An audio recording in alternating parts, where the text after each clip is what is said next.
नमस्कार। मैं ज्योतिष कुमार विपिन शर्मा आपके अपने YouTube चैनल गूढ़ रहस्य ज्योतिष केंद्र में आपका हार्दिक अभिनंदन करता हूं, हार्दिक स्वागत करता हूं। प्रिय बंधुओं, आज बात करेंगे कर्क लगन के जातकों के बारे में।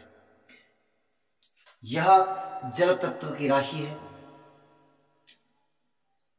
चर राशि है और कर्क लगन के जातक जो है वह स्वभाव से भावुक होते हैं। प्रिय बंधुओं, आपके सप्तम भाव से शनिदेव का गोचर जारी है अप्रैल माह तक। पिछले 2-2.25 वर्षों से यह गोचर यहां से आपके हो रहा है। अभी सितंबर माह में देवगुरु बृहस्पति आपके अष्टम भाव से गोचर कर रहे हैं, जो कि आपके भाग्येश हैं। राहु एकादश से और केतु पंचम भाव से। यह परिस्थितियां कुछ हद तक कहें तो बेहतर परिणाम लेकर के आपके जीवन में आई है। और जो कोई जातक या जातिका वर्षों से विवाह के लिए, क्योंकि सप्तम भाव से हम विवाह को देखते हैं, इसलिए मुख्यतः जो कर्क लगन के जातकों के लिए जो बिंदु यहाँ पर मिल रहा है, दिखाई दे रहा है, कर्म के कारक, और उनके सप्तम शनि का गोचर सप्तम भाव से हो रहा है। तो यहाँ पर जो प्रयास रखे विवाह के लिए, उनका विवाह अवश्य इस गोचर के दौरान हो चुका होगा। और यदि दशाएं अंतरदशाएं आपके इस गोचर को बल देती है तो निश्चित तौर पर आपका विवाह यहां पे हुआ होगा। दूसरे बिंदु पर बात करते हैं कि यदि आपका केतु सप्तम भावस्थ है जन्मकालीन कुंडली में, तो निश्चित तौर पर यह एक विकट परिस्थिति रही होगी आपके वैवाहिक जीवन के लिए, और अभी भी यह जारी है अप्रैल माह तक। पहले तो समस्या यह कि सप्तम भावस्थ केतु वैवाहिक जीवन में बहुत परेशानियां देता है, क्योंकि वह मुक्ति का कारक है, डिटैचमेंट का कारक है। तो ठीक ढंग से विवाह न चलने का एक वजह होती है जिनके सप्तम भाव में केतु होते हैं। और ऊपर से शनि का गोचर केतु के ऊपर से काफी नकारात्मक, यहां तक कि अगर दशाएं अंतरदशाएं आपके अनुरूप ना हो तो यहां पर वैवाहिक जीवन में विच्छेद भी हो सकता है, तलाक, डाइवोर्स तक की समस्या भी यहां पर रही होगी अगर आपके सप्तम भाव में केतु जन्मकालीन कुंडली में रहे हो। यदि यहां पर देवगुरु बृहस्पति रहे हैं, तब यह तक कुछ सुखद अनुभवों के साथ आपका यह गोचर रहा होगा। आपके वैवाहिक जीवन में बहुत अच्छा माहौल रहा होगा, इसमें कोई संदेह नहीं है, क्योंकि देवगुरु बृहस्पति जो है वह आपके भाग्येश भी है, षष्टमेश भी है। तो लाइफ पार्टनर को कुछ हल्की फुल्की बीमारियां भी यहाँ पर हो सकती है, इसमें भी कोई संदेह नहीं है। फिर बात करते हैं, यदि यहां पर आपके शुक्र विराजमान हो, शुक्र आपके लाभेश भी है और चतुर्थेश भी है, और शनि का गोचर आपके शुक्र के ऊपर से हो रहा है। प्रिय बंधुओं, ध्यान देने योग्य बात है, अगर आपकी कुंडली में यह शुक्र यहां पर है तो यह एक त्रिषणाय भाव के स्वामी है। निश्चित तौर पर अपनी दशाएं अंतरदशाओं में ये वैवाहिक जीवन में परेशानियां ला सकते हैं।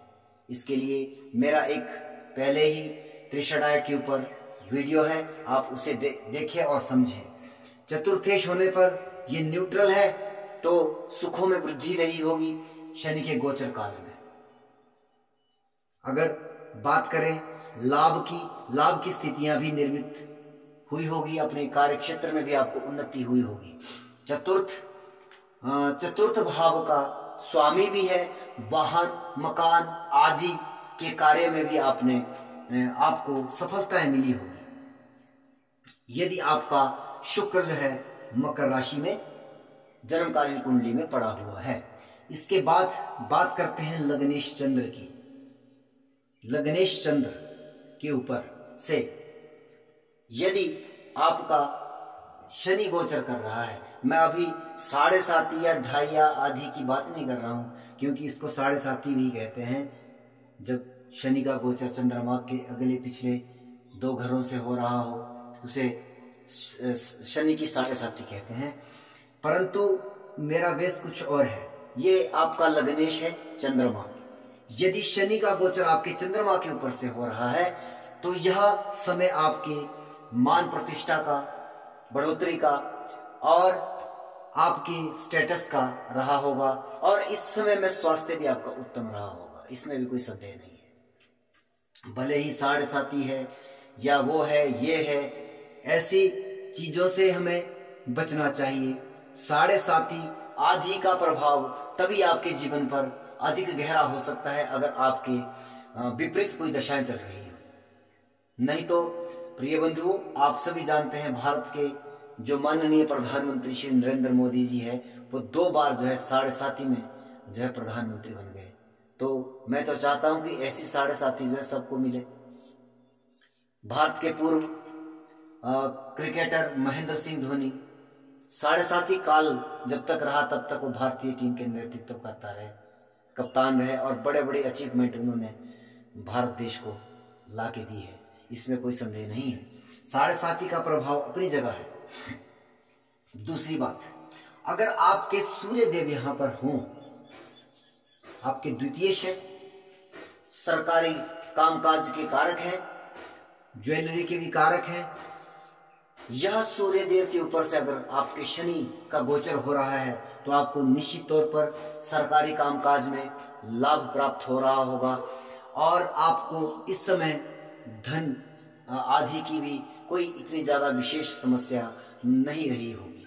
परंतु सप्तम भावस्थ सूर्य यदि आपकी जन्मकालीन कुंडली में है तो वैसे ही ये वैवाहिक जीवन के लिए अच्छा योग नहीं कहा जा सकता।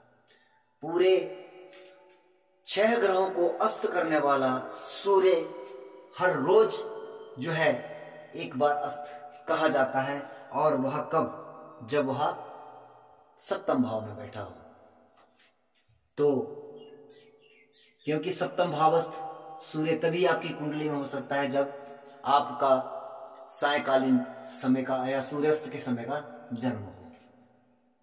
अब बात करते हैं आपके मंगल देव की। पूर्ण योग कारक मंगल देव के ऊपर से आपके शनि का गोचर हो रहा है, दशमेश है। कार्य क्षेत्र में आपको बदलाव अवश्य, लेकिन वह बदलाव भी आपके लिए सफलता लेकर के आया होगा, और आपके कार्य क्षेत्र में भी सफलता मिली होगी। यहां तक कि पंचमेश है, विद्यार्थियों के लिए भी यह समय अच्छा रहा होगा, शिक्षार्थियों के लिए बहुत बेहतर समय, और आपकी संतति आदि के लिए भी यह समय बहुत अच्छा रहा होगा।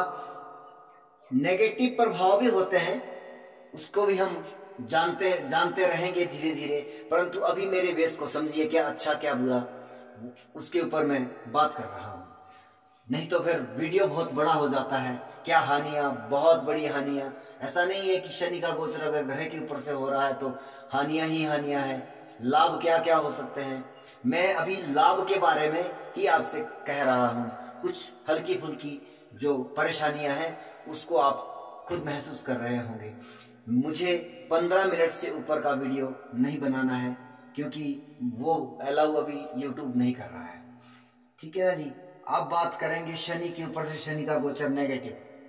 आपके कार्य क्षेत्र में अनेकों व्यवधान के बावजूद भी आपका कार्य क्षेत्र जो है जम नहीं रहा है। यह शनि के ऊपर से शनि का गोचर आपको जीवन के 30 या 60 वर्षों में ही प्राप्त होता है, या 90 वर्षों में प्राप्त होता है। तो यह समय थोड़ा सा नकारात्मक कहेंगे। अब बात करते हैं बुध देव की। अगर आपके सप्तम भावस्थ बुध हैं, वैसे तो प्रिय बंधुओं यह समय काफी बुध की यदि दशाएं ऑपरेट होगी, क्योंकि वह भी त्रिशराय है, त्रिषणाएं है तो बुध की दशाएं अंतरदशाएं आपके वैवाहिक जीवन को जरूर परेशान करती होंगी, इसमें कोई संदेह नहीं है। लेकिन बुध के ऊपर से शनि का गोचर जो है वह एक अच्छा हो सकता है, क्योंकि बुध जो है वह व्यापार का भी कारक है, आपके तृतीयेश है, द्वादशेश है, तो उसी हिसाब से आपके अधिक खर्चे जरूर रहे होंगे, दौड़ धूप आपकी अवश्य रही होगी, इसमें कोई संदेह नहीं है। लेकिन व्यापारिक क्षेत्र में आपको लाभ प्राप्त हुआ होगा, इसमें भी कोई संदेह नहीं है। अब बात करते हैं शनि किस भावेश से अष्टम में है। मेरे अभी केवल इन वीडियो बनाने के 2 ही बिंदु है, और अप्रैल माह में जो मेरा मार्च अप्रैल में जो मेरा वीडियो आएगा, या हो सकता है ये सीरीज मेरी कंप्लीट हो जाए, उसके बाद जब मेरा वीडियो आएगा वह भी इन्हीं 2 बिंदुओं के ऊपर होगा। और यकीन करिए कि जो मैं कह रहा हूं, मैंने एक दिन भी कहा था कि आप उसे प्रमाणित करिए अपनी कुंडली में लगा करके और सीधा लिख दीजिए। ऐसा मत समझना कि ये बिना अनुभव की बात कह रहा हूं या बेतुकी बातें जैसी यूट्यूब पर की जा रही उस तरह की बातें नहीं है ये, कि आप बनोगे करोड़पति, आप बनोगे अरबपति, इस तरह की बातें नहीं है। आपको सामान्य तरीके से जितना का आपको गोचर दे सकता है ना, उतनी की बात कह सकता हूं मैं। बाकी तो आपकी जन्म कुंडली और दशाएं हैं, उसके ऊपर डिपेंड करता है। ऐसा कभी नहीं हो सकता है कि आप एक गोचर के माध्यम से ही करोड़पति अरबपति बन जाओगे। आप समझिए, आपने ऐसे ऐसे ज्योतिषाचार्य को आसमान पर पहुंचा दिया है, ठीक है ना जी। अब वो क्या है, नकारात्मक दृष्टिकोण अगर देखा जाए तो ये सनातन धर्म के लिए बहुत अरिष्टकारक समय है। बाद में क्या होता है, लोग ज्योतिष को जो गालियां देते हैं, और कारण इसके पीछे कोई और नहीं, आप लोग हैं।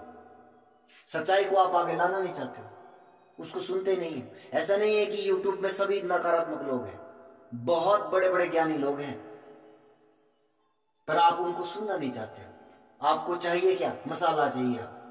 आदत पड़ गई है लोगों को, ये मसालेदार चीजें नहीं है, और ना इसमें मसाला ऐड किया जा सकता है। जो सत्य है वो सत्य है, और कितना का हो सकता है उतना बताया जा सकता है इसमें। ये गोचर है भैया, ऐसा नहीं कि गोचर से सब कुछ हो जाता है। फिर तो दशाएं अंतरदशाएं और सब कुछ भाड़ में गया, आपकी योग वगैरह सब भाड़ में गए। समझना पड़ेगा। अष्टम से किस भावेश के अष्टम से आपका गोचर हो रहा है, आपका द्वितीय सूर्य है।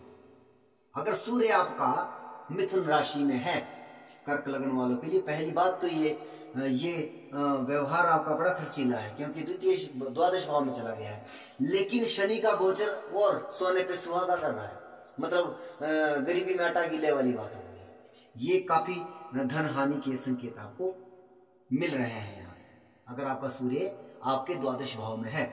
उसके बाद अगर लग्नेश चंद्रमा यहाँ पर है तो आपको पता है कि स्वास्थ्य हानि, आपके मान प्रतिष्ठा की हानि, इस तरह की स्थितियां निर्मित रही होगी, इस तरह की परिस्थितियां आपके साथ निर्मित हो रही होगी।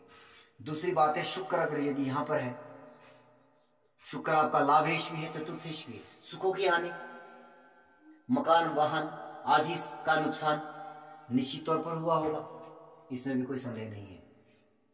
क्योंकि अगर शुक्र आपका मिथुन राशि में है, कर्क लगन वालों की बात कर रहा हूं मैं, ठीक है ना जी। मंगल देव अगर आपके यहां पर विराजमान है तो आपके दशमेश है, आपके पंचमेश है, तो क्या क्या हानियां हो सकती है। व्यवसाय में हानि, आपके संतति की तरफ से संतति में भी हानि, कोई ना कोई स्वास्थ्य प्रॉब्लम या इस तरह की, शिक्षा में भी हानि अगर जो शिक्षार्थी है, तो ये मंगल देव की परिस्थितियां ये कह रही है। उसके बाद आ जाते हैं आपके शनि देव अगर यहाँ पर है तो इसमें 2 प्रकार की हानि है। वैवाहिक जीवन में परेशानी है, क्योंकि वो सप्तमेश भी है आपका। वैवाहिक जीवन में परेशानी है, कार्य क्षेत्र से परेशानी रही होगी निश्चित तौर पर। ये केवल गोचर के माध्यम से मैं आपको बता रहा हूं, बाकी इतना बड़ा नहीं हो सकता है जब तक आपकी कुंडली सामने ना हो। उसके बाद आपके रहे देव गुरु बृहस्पति, आपके नवमेश है, भाग्य की हानि। अगर गुरु यहाँ पर आपके विराजमान है, भाग्य की हानि, आपके छठे भाव से, हाँ दूसरी बात कहेंगे शत्रुओं में हानि, ठीक है ना जी। पर लेकिन ऋण के लिए हानि नहीं कहूंगा मैं, रोग के लिए हानि नहीं कहूंगा, ठीक है ना जी। तो ये इस तरह की सामान्य स्थितियां रही होगी। अगर आपके बुद्ध देव यहाँ पर है। तो हाँ, बुद्ध क्योंकि 12वें और तीसरे भाव को एक्टिवेट कर रहे हैं तो इतना ज्यादा परेशानियां यहाँ पर नहीं रही, परंतु किन लोगों के लिए परेशानी रही होगी, जिनका संबंध विदेशों से है या टूर एंड ट्रैवल की जो बिजनेस से जुड़े लोग हैं, उनके लिए यदि बुध कर्क लगन वालों के लिए बुध 12वें भाव में बैठा है तो उनके लिए हानि रहेंगे, उनके लिए निश्चित तौर पर नुकसान रहा होगा। तो प्रिय बंधुओं, आप सभी से निवेदन है कि इस चैनल को सब्सक्राइब करें, बेल आइकन को दबाएं, शेयर करें। मेरा निवेदन है कि मेरे इस चैनल को आप जो अपना आशीर्वाद दें। जय श्री राम।